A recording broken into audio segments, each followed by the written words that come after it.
tey bañ a laal marché neexul temps yi dëkk bi moom mooy loolu temps yi moo tax ma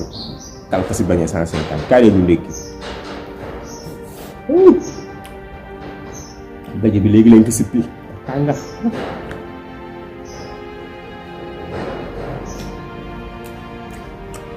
gars yi ngeen baal ma nag li ma waxoon démb moom la ma waxaat tey débat procès bi nañ ko teg faux débat la xam nga lan mooy débat bu fu mu nekk nii lii àddina bi di wax lépp lii mooy vrai débat bi àddina bi yëpp ñu ngi koy wax lii la donc gars yi calmez-vous ngeen nekk ay nit parce que lii moo jëla rayante moo jëla wax moo jëla débat ak Cour des comptes FMI banque mondiale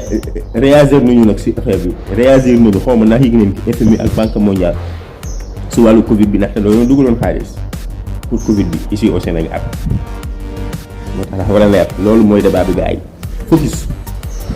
bu ñu kenn gis te leer